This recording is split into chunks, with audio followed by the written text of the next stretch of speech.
बच्चों जो कल का लेक्चर था उसी के आगे हम लोग आगे बढ़ेंगे बेटा। परंतु ये एनसीईआरटी इक्विलिब्रियम का एक छोटा सा सवाल आप देख लें।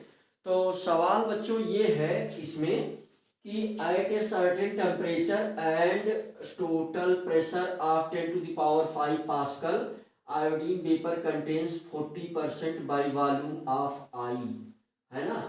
तो contains 40%, I2G mark of reversible reaction twice Ig, calculate the Kp for the equilibrium। तो बेटा इसमें जो है मोल फ्रैक्शन के थ्रू जाने से प्रॉब्लम सॉल्व नहीं होगी, क्योंकि प्रेशर जो है वो दे दिया गया है ना। तो सॉल्यूशन में क्या है, तो जैसे इस इक्वेशन, जैसे हमारे पास इक्वेशन है, तो I2G mark of reversible reaction twice Ig। तो इसके लिए अगर हम Kp लिखना चाहें तो आपको पता है कि पार्शियल प्रेशर ऑफ Ig है ना, होल पावर 2, ये स्टोइकियोमेट्रिक कोएफिशिएंट, और ये पार्शियल प्रेशर ऑफ I2 है ना।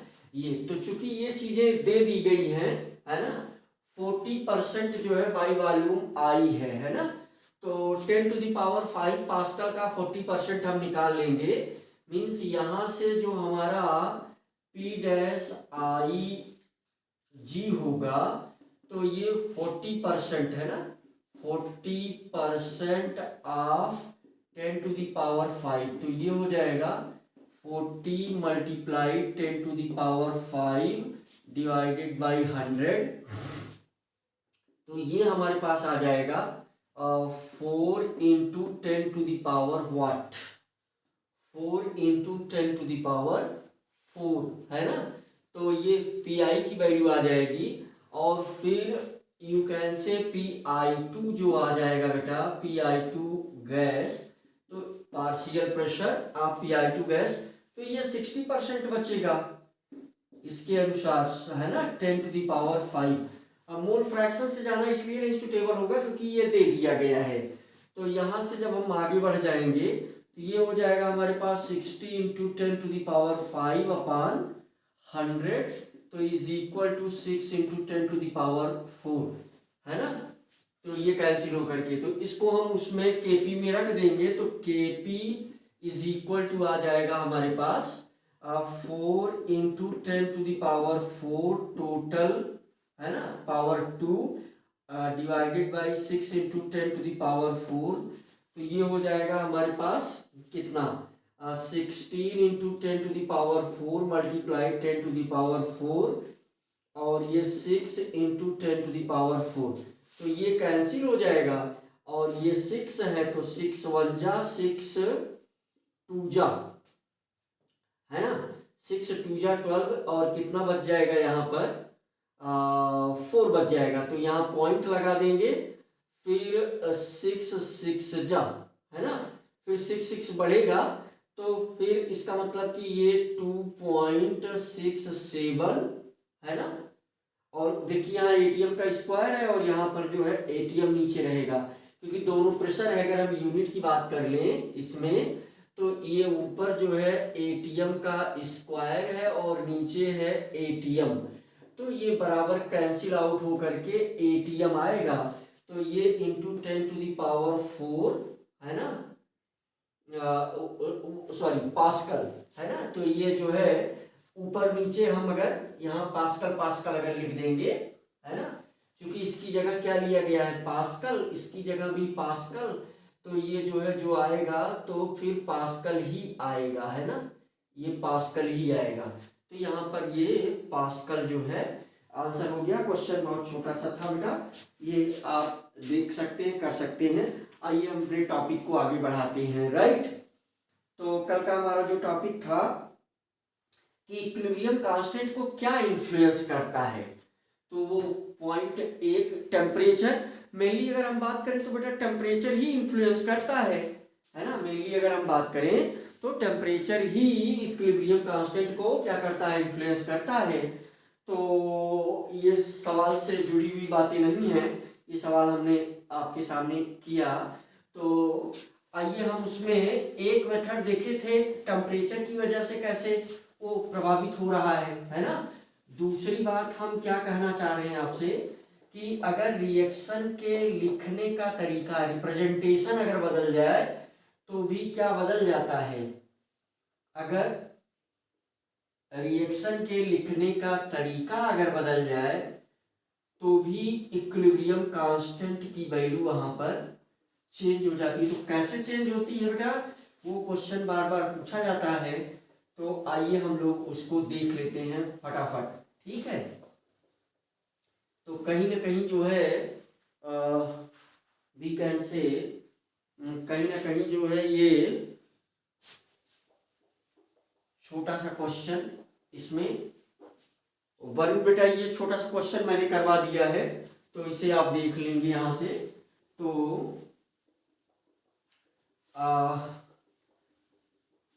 यहां पर आप देखें,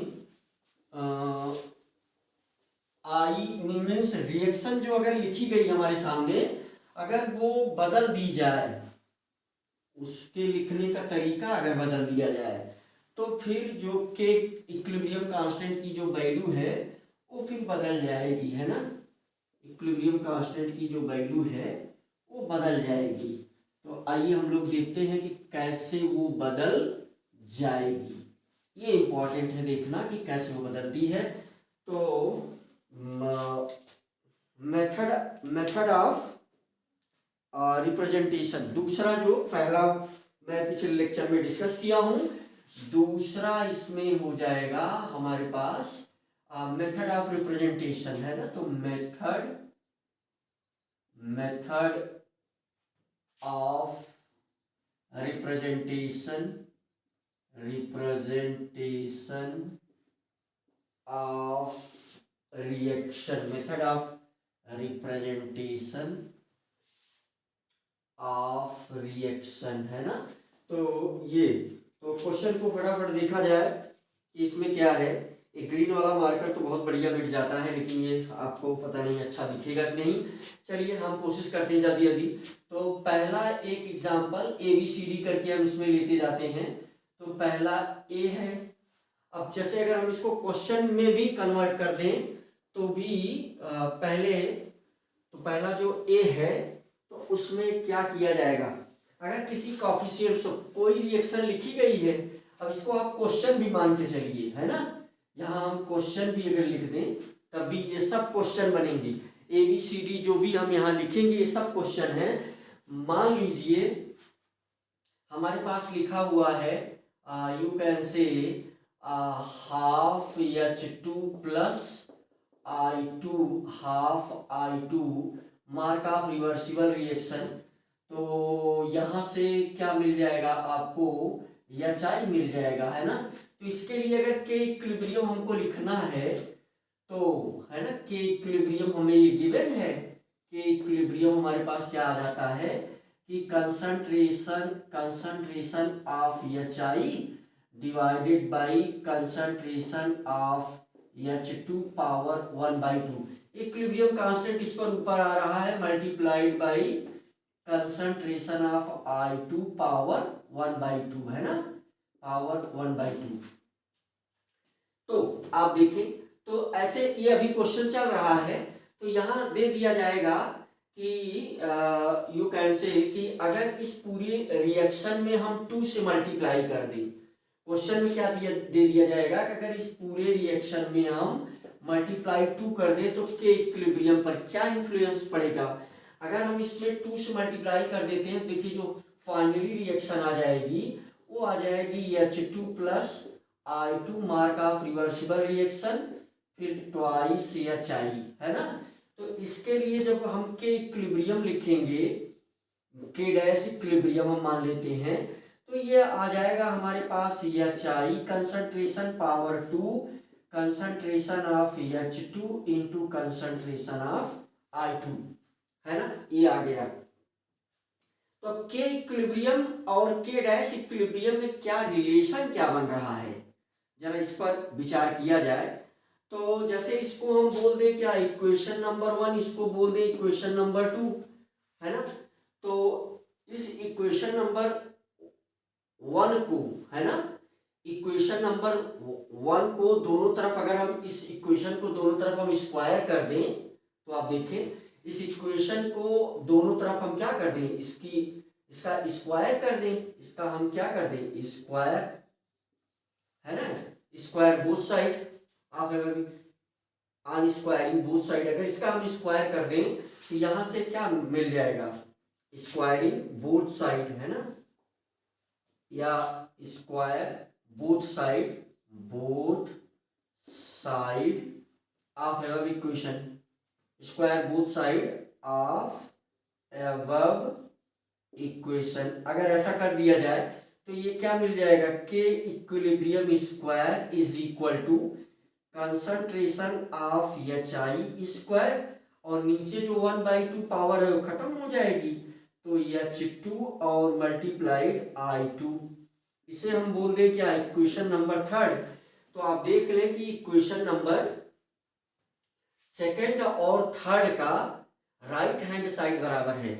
अब जो बच्चे थोड़ा सा तेजी से तैयारी कर रहे हैं तो बार बार सारे स्टेप वो कहीं ना कहीं टाइम टेकिंग ही है ना। तो यहाँ दो और तीसरे इक्वेशन को आप देखें फटाफट, तो इसका राइट हैंड साइड इक्वल है, इसका मतलब कि के डैश जो हमें मिल जाएगा, तो के डैश इक्विलिब्रियम ये किसके इक्वल टू आ जाएगा, के इक्विलिब्रियम के स्क्वायर में।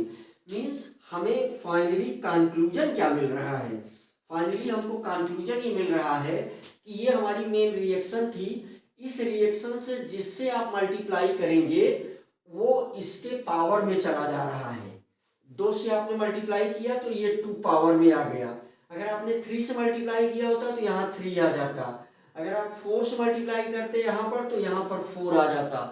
मुझे उम्मीद है ये बात आपको समझ में आ गई। ये ऐसे क्वेश्चन बना दिया जाएगा आपसे, ये रिएक्शन दे दी जाएगी और फिर फर्दर 2 से मल्टीप्लाई कर दिया जाएगा, तो ये पूछेगा कि के इक्विलिब्रियम और के डैश इक्विलिब्रियम में रिलेशन बताइए, तो ये रिलेशन बन गया, है ना। तो ऐसे ही ये सब कुछ जो है, जो भी मैं करने जा रहा हूं, ये सब कुछ मैं सारे एग्जाम्पल के लिए चीज लागू होगी, तो ऐसे ही सब में क्वेश्चन बनेगा, है ना। जैसे मान लीजिए हमारे सामने लिख दिया गया, you can say simply N2 plus 3H2 mark of what, reversible reaction twice NH3, है ना, ऐसा कुछ हमारे सामने लिख दिया गया।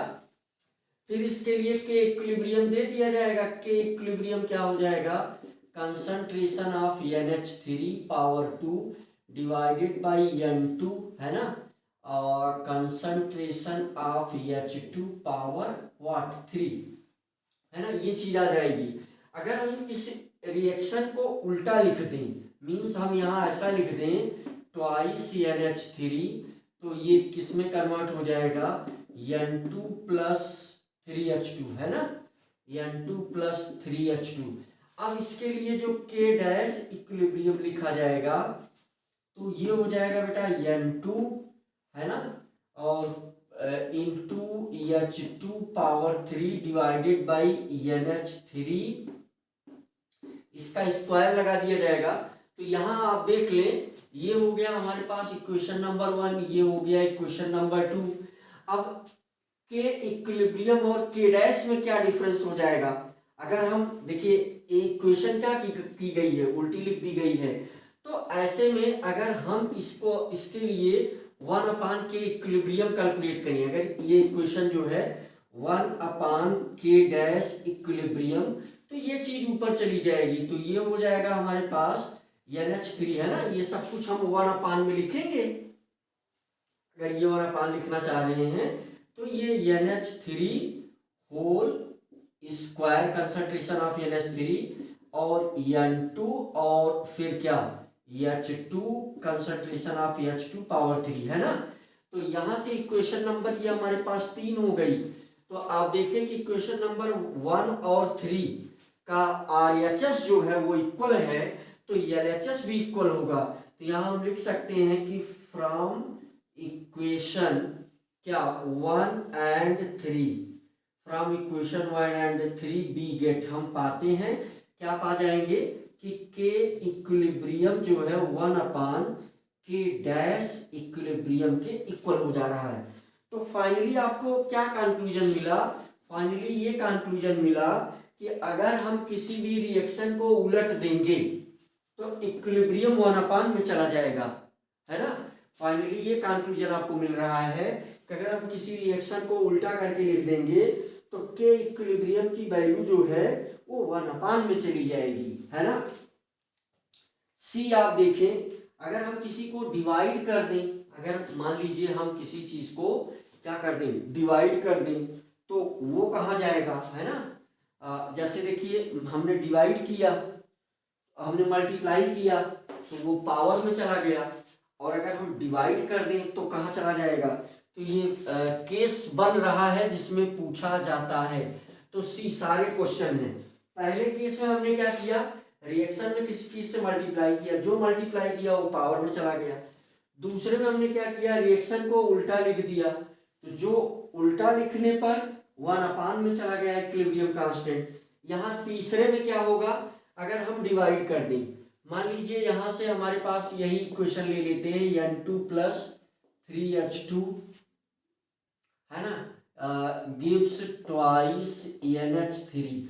सभी को पता है कि के इक्विलिब्रियम इसके लिए क्या लिखा जाएगा, NH3 इसका concentration power 2 divided by N2 concentration और H2 कंसंट्रेशन पावर 3। अब अगर इस पूरे इक्वेशन को हम 2 से डिवाइड कर दें तो क्या हो जाएगा, हाफ N2, है ना।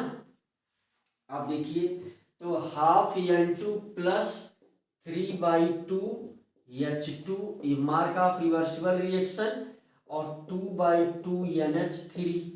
तो ये क्या हो जाएगा, half N2 + 3/2 H2 mark of reversible reaction, फिर ये NH3। अगर इसके लिए के डैश इक्विलिब्रियम हम कैलकुलेट करें तो क्या हो जाएगा, ये NH3, है ना, के डैश, ये क्या हो जाएगा, NH3 हो जाएगा, है ना, ये आप समझे, के डैश NH3 हो जाएगा, और N2 concentration of N2 power 1/2 multiplied H2 power 3/2, है ना। ये आप देख लें। तो अगर ये इक्वेशन हमारे पास फर्स्ट हो गया और ये इक्वेशन हमारे पास सेकंड हो गया, फ्रॉम इक्वेशन फर्स्ट इस from equation first we get, equation first से हमको क्या मिल जाता है, बी गेट, हम क्या पा जाते हैं आप देख लें।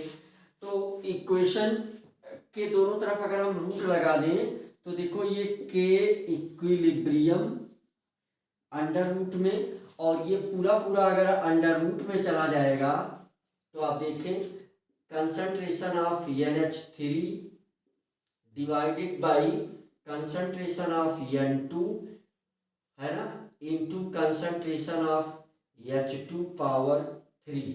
अगर इसको हम रूट से बाहर करेंगे तो देखिए ये रूट में चला गया है, अगर हम इसको रूट से बाहर करेंगे तो आप देख लें कि ये NH3 का कंसंट्रेशन तो स्क्वायर में है इसलिए बाहर आ जाएगा, और N2 कंसंट्रेशन की जो N2 है इसके कंसंट्रेशन की पावर क्या लग जाएगी, 1/2 लग जाएगी, और H2 का जो कंसंट्रेशन है इसका पावर 3/2 लग जाएगा। ये आप देख लीजिए। तो इसका मतलब कि अगर हम जिस नंबर से डिवाइड करेंगे वो रूट में चला जा रहा है। अब आप यहाँ हम देख ले अंडर रूट, ये के डैश है, सॉरी, तो ये जो है यू कैन से के इक्विलिब्रियम, है ना। तो ये के इक्विलिब्रियम यहाँ आ गया, इसे हम इक्वेशन नंबर 3 बोल दें। तो इक्वेशन 1 और 3 का देखिए आप व्हाट, ओके, इक्वेशन 2 और 3, इक्वेशन 2 और 3 में देखिए RHS इक्वल है तो LHS इक्वल हो जाएगा।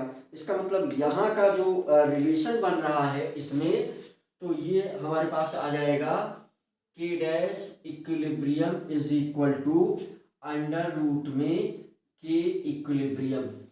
तो जिस नंबर से देखिए, जिस नंबर से हमने डिवाइड किया हमने 2 से डिवाइड किया तो इसका सेकंड रूट में कन्वर्ट हो गया है ना, रूट में ये चला गया। तो ये मोटी मोटी बातों पर सवाल बहुत अधिक पूछे जाते हैं और जेई और नीट दोनों जगह बेटा इस पर सवाल पूछे जाते हैं। आप इनको ध्यान से देख लें और हम उसके बाद आगे बढ़ जाते हैं। राइट, तो ये छोटी छोटी बातें जिनको आप बहुत इजीली समझ सकते हैं, इस पर बहुत अधिक सवाल पूछा जाता है। चलिए मिटा करके हम आगे बढ़ते हैं। तो आज का जो हमारा पॉइंट है उसे हम डिस्कस कर लेते हैं। ये जैसे हम क्या पढ़ रहे थे, हम पिछले लेक्चर में पढ़ रहे थे कि के मींस इक्विलिब्रियम कांस्टेंट कैसे इन्फ्लुएंस, वो कौन से फैक्टर है जो इक्विलिब्रियम कांस्टेंट को प्रभावित करते हैं। तो एक तो टेम्परेचर था जिसको हमने कल डिटेल में देख लिया। एक जो रिएक्शन हमारे पास है उसका रिप्रेजेंटेशन मेथड भी के इक्विलिब्रियम को डिस्टर्ब करेगा, है ना, यानी प्रभावित करेगा, यानी बदल देगा, है ना। तो चलिए इसको मिटा देते हैं फटाका। तो अगला जो हमारे पास पॉइंट है बेटा वो ये है कि हम फटाका देख लेते हैं कि इक्विलिब्रियम कांस्टेंट, है ना, हम फटाका देख लेते हैं कि ये हमारे पास जो इक्विलिब्रियम कांस्टेंट है ना, इक्विलिब्रियम कांस्टेंट और रेट कांस्टेंट, इक्विलिब्रियम कांस्टेंट और रेट कांस्टेंट में क्या डिफरेंस है। वैसे तो आप समझने के लिए जान लें कि इक्विलिब्रियम कांस्टेंट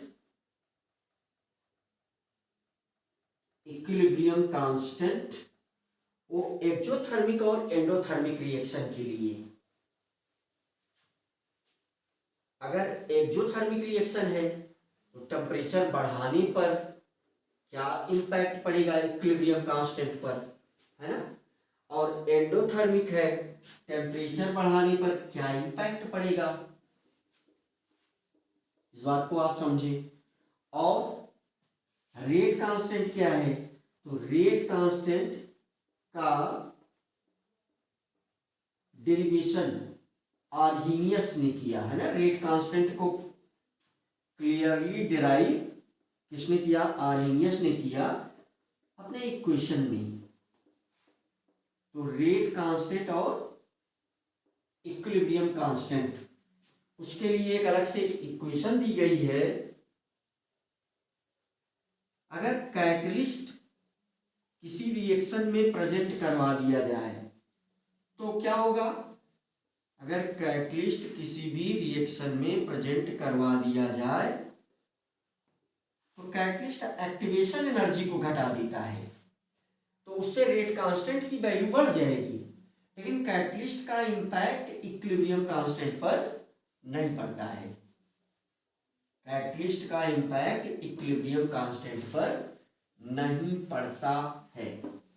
मींस कैटलिस्ट जब प्रेजेंट हो जाएगा तो फॉरवर्ड और बैकवर्ड रिएक्शन फास्ट हो जाएगी, इक्विलिब्रियम कांस्टेंट की वैल्यू वही रहेगी, बस जल्दी से इक्विलिब्रियम रिएक्शन अचीव कर जाएगी।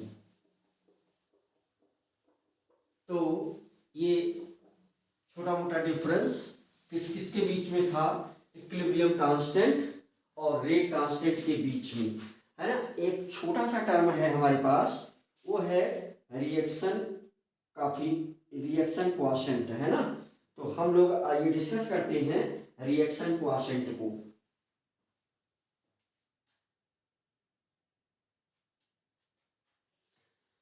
हम लोग बेटा यहाँ डिस्कस करेंगे रिएक्शन क्वोशेंट को। तो prediction of direction of reaction, तो ये है हमारे पास रीडिंग क्या है हमारे पास, prediction of direction of reaction, है ना, डायरेक्शन ऑफ रिएक्शन। तो रिएक्शन किस डायरेक्शन में फेवर करेगी उस चीज को हम इजीली प्रिडिक्ट कर सकते हैं, है ना, किसकी हेल्प से, रिएक्शन क्वोशेंट के हेल्प से। तो रिएक्शन क्वोशेंट को हम किससे रिप्रेजेंट करते हैं, क्यू से। मान लीजिए कोई रिएक्शन हमें दी गई है, डायरेक्शन ऑफ रिएक्शन, तो डायरेक्शन में क्या क्या हो सकता है, डायरेक्शन में या तो ये फॉरवर्ड रिएक्शन को फेवर करेगा, है ना, फॉरवर्ड रिएक्शन को या तो फेवर करेगा या तो बैकवर्ड रिएक्शन को फेवर करेगा। अब दोनों में से एक को फेवर करेगा, कैसे या किस तरफ रिएक्शन चलेगी इसका अंदाजा हम कैसे लगाते हैं। तो इसको हम रिएक्शन क्वॉशेंट से, मान लीजिए हमारे पास कोई रिएक्शन है N1A plus N2B gives M1C plus M2D, है ना, मान लीजिए ऐसी कोई रिएक्शन हमारे पास दी गई है। तो इसके लिए जो रिएक्शन क्वॉशेंट लिखा जाता है सेम तरीका है, इसको हम Q से रिप्रेजेंट करते हैं। तो Q is equal to concentration of C power M1 into concentration of D power M2 divided by concentration of A power N1 into concentration of B power N2, है ना। तो ये रिएक्शन क्वॉशेंट है। तो अब इसमें हमें ध्यान देने वाली बात ये है कि रिएक्शन का डायरेक्शन क्या होगा। Q को हम क्या बोलते हैं, रिएक्शन क्वॉशेंट। Q को हम क्या बोलते हैं, रिएक्शन क्वॉशेंट। Q को हम क्या बोलेंगे, रिएक्शन क्वॉशेंट। यहां तीन कंडीशन है बेटा। पहली केस नंबर फर्स्ट क्या है, केस नंबर फर्स्ट ये है कि यदि, है ना, Q जो है वो इक्वल टू K आ जाए, Q is equal to K आ जाए, है ना, K equilibrium, Q is equal to K equilibrium आ जाए। कंडीशन, यहां हम कंडीशन को देखेंगे। रिएक्शन क्वॉशेंट को आप देख लें, रिएक्शन क्वॉशेंट किसी भी रिएक्शन का इसी प्रकार से लिखा जाएगा।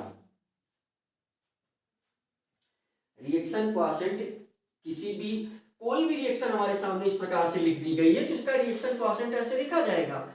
इससे तीन केस बनेगा। अगर के इस Q की वैल्यू इक्विलिब्रियम कांस्टेंट के इक्वल आ जाए तो इससे क्या कंक्लूजन निकलेगा कि रिएक्शन हैज अचीव्ड इक्विलिब्रियम, है ना, reaction has achieved equilibrium, reaction has achieved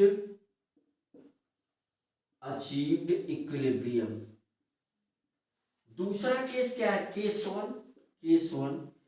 case to क्या है, केस टू कंडीशन ये बन सकती है कि Q is greater than what, Q is greater than के इक्विलिब्रियम। तो आप इससे विचार करें, ये देखिए प्रोडक्ट है और ये रिएक्टेंट है। तो प्रोडक्ट अपॉन रिएक्टेंट में यदि, है ना, Q ज्यादा है इसका मतलब प्रोडक्ट का कंसंट्रेशन ज्यादा है, और प्रोडक्ट का कंसंट्रेशन अगर ज्यादा है तो फिर बैकवर्ड रिएक्शन को फेवर करेगा, है ना। तो बैकवर्ड, इस कंडीशन में बैकवर्ड रिएक्शन को फेवर करेगा, backward reaction will be favoured, है ना। तो रिएक्शन का डायरेक्शन क्या होगा, बैकवर्ड रिएक्शन, बैकवर्ड रिएक्शन को फेवर करेगा, backward reaction will be favoured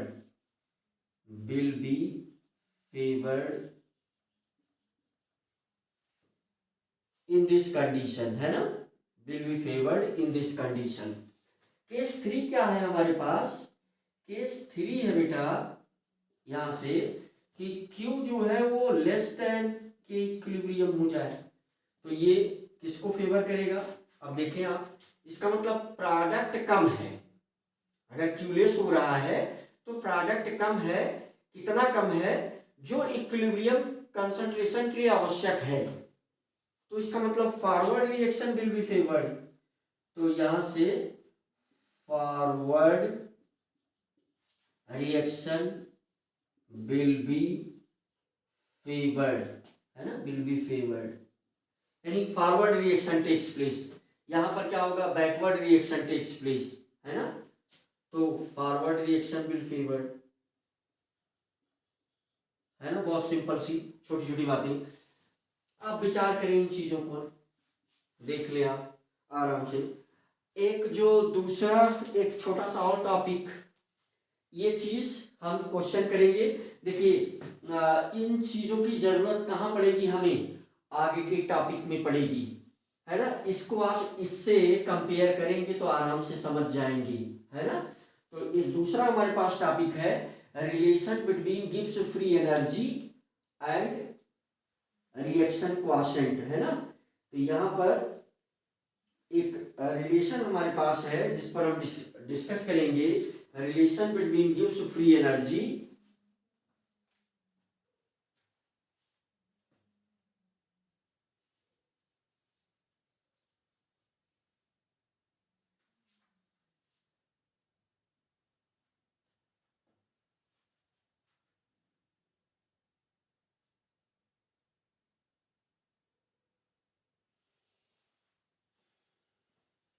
okay, मुझे लग रहा है कि आपने कंपेयर किया होगा। हम लोग फटाका देखते हैं क्या जो अगला हमारे पास टॉपिक है, relation between gives free energy. तो किससे रिप्रेजेंट करेंगे, relation between ji and equilibrium constant, तो के ई क्यू, है ना।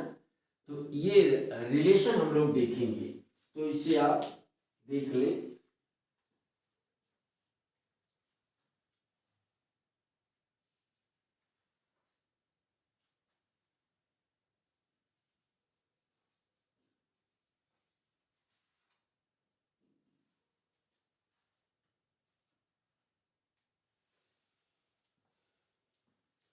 ओके, तो बेटा देखिए इसके लिए जो है क्या दिया गया है, एक सिंपल सा रिलेशन दिया गया है कि delta G is equal to delta G at standard state plus 2.303, है ना, N R T log base 10 Q. यहां हम केपी या केसी भी लिख सकते हैं, तो के इक्विलिब्रियम भी लिख दें। इसको हम ऐसे लिख सकते हैं, delta G is equal to delta G at standard state plus 2.303 N R T log base 10, है ना, के इक्विलिब्रियम। तो यहाँ छोटी छोटी बातें हैं। डेल्टा जी क्या है, गिब्स फ्री एनर्जी चेंज है। Delta G at standard state means गिव्स free energy at standard state. N number of mole है ना, आर गैस कांस्टेंट है, T temperature at Kelvin scale, और के इक्विलिब्रियम जो है क्या है, वो के इक्विलिब्रियम जो है हमारे पास क्या है, इक्विलिब्रियम कांस्टेंट है, राइट।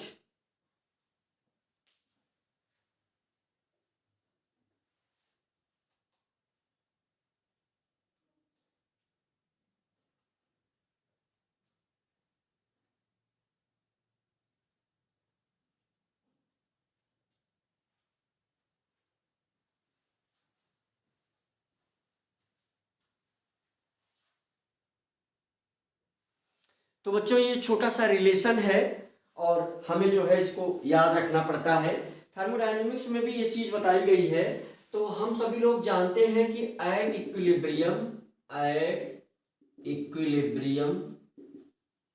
तो एट इक्विलिब्रियम पर क्या हो जाता है, डेल्टा जी की वैल्यू क्या हो जाती है, जीरो।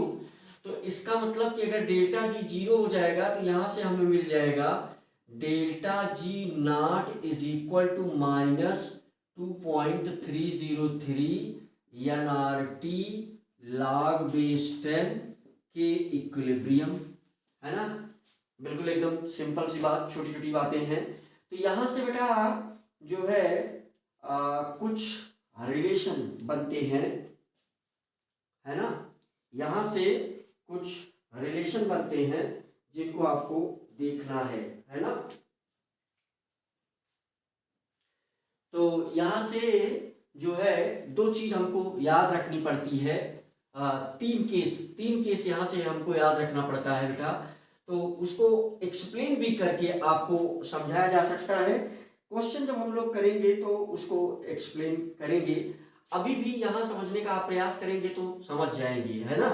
तो जैसे अगर मान लीजिए डेल्टा जी नॉट की वैल्यू को हम क्या कर दें, डेल्टा जी नॉट की वैल्यू को अगर हम 0 बोल दें तो इसका मतलब कि यहां से क्या कंक्लूजन निकलेगा कि के इक्विलिब्रियम है ना, तो के इक्विलिब्रियम की वैल्यू क्या हो जाएगी, अगर डेल्टा जी नॉट को हम 0 बोल दें तो के इक्विलिब्रियम की वैल्यू 1 हो जाएगी। और अगर डेल्टा जी नॉट ये लेस देन 0 मीन्स निगेटिव है ना, डेल्टा जी नॉट निगेटिव है तो इसका मतलब यहां से जो के इक्विलिब्रियम आएगा वो ग्रेटर देन 1 आएगा। और डेल्टा जी नॉट अगर ये पॉजिटिव आ रहा है तो यहां से के इक्विलिब्रियम की वैल्यू आएगी जो वो लेस देन 1 होगी।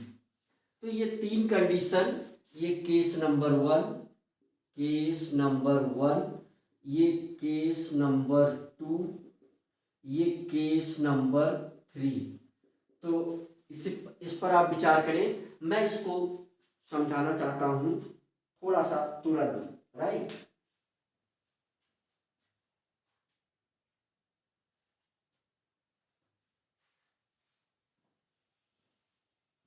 तो चलिए समझते हैं। अभी के लिए आप दिमाग लगाइए कि अगर हमने के इस डेल्टा जी स्टैंडर्ड है ना, delta G at standard state की वैल्यू अगर 0 कर दें, यहां पर अगर हम 0 लिख दें, आप ध्यान से समझें, अगर हम यहां पर 0 लिख दें तो इसका मतलब कि ये पूरी क्वांटिटी 0 के बराबर होगी। तो इसमें हम किसको 0 कर पाएंगे, है ना, तो इसमें हम, ये तो नंबर है, ये नंबर ऑफ मोल है, नहीं 0 कर सकते। आर की वैल्यू फिक्स है, टेम्परेचर को हम 0 केल्विन पर ले जाना संभव ही नहीं है। तो के इक्विलिब्रियम की वैल्यू अगर हम 1 कर दें तो log बेस 10 1 की वैल्यू क्या हो जाती है, 0, है ना, log बेस 10 1 के इक्विलिब्रियम की जगह हम 1 रख दें तो log बेस 10 1 की वैल्यू 0 हो जाएगी। तो इसका मतलब कि यहाँ के इक्विलिब्रियम की वैल्यू 1 निकल के आ रही है। अगर हम इसको निगेटिव कर दें, सोचो जरा सा, यहाँ पर हम कोई निगेटिव वैल्यू लिख दें, ठीक है, तो log बेस 10 के इक्विलिब्रियम हम यहाँ पर रखेंगे तो ये निगेटिव इस तरफ जाएगा तो फिर निगेटिव निगेटिव क्या हो जाएगा, पॉजिटिव हो जाएगा। इसका मतलब log बेस 10 की कुछ वैल्यू है ना, कुछ वैल्यू है, और वो एक तो नहीं हो सकती या एक से कम भी नहीं हो सकती। इसका मतलब एक से उससे ज्यादा ही होना पड़ेगा। log बेस 10 के इक्विलिब्रियम की वैल्यू एक से ज्यादा होना पड़ेगा, तभी इस तरफ की क्वांटिटी क्या होगी, पॉजिटिव होगी, निगेटिव होगी। यहां अगर हम निगेटिव रख रहे हैं, देखिए अगर यहां पर हमने पॉजिटिव रख दिया तो ये क्वांटिटी उठ करके जब इसके अपान में आएगी तो ये टोटल वैल्यू निगेटिव हो जाएगी। और ये निगेटिव कंडीशन कब आएगा, है ना, जब के इक्विलिब्रियम, आप ध्यान दें, जब के इक्विलिब्रियम एक से कम होगा। एक से कम होने का मतलब वो फ्रैक्शन में जाएगा। एक से कम होने का सेंस क्या है, ये फ्रैक्शन में जाएगा। जब ये फ्रैक्शन में जाएगा, 1 से कम होगा तो नीचे डिनोमिनेटर, कल हमने चर्चा किया था, तो डिनोमिनेटर वाली वैल्यू क्या हो जाएगी, बड़ी हो जाएगी, और वो किस में रहेगी, माइनस में रहेगी, है ना, वो किस में रहेगी, माइनस में रहेगी। तो जब वो वैल्यू माइनस में रहेगी और उससे हम सब्ट्रैक्ट करेंगे तो ये के इक्विलिब्रियम को हमें लेस देन 1 रखना पड़ेगा, राइट। अब ये लिख करके भी आप समझ सकते हैं, कल हमने जो है इस पर थोड़ी सी चर्चा किया था कि ये कैसे log वाला मामला कम या ज्यादा होता है, राइट।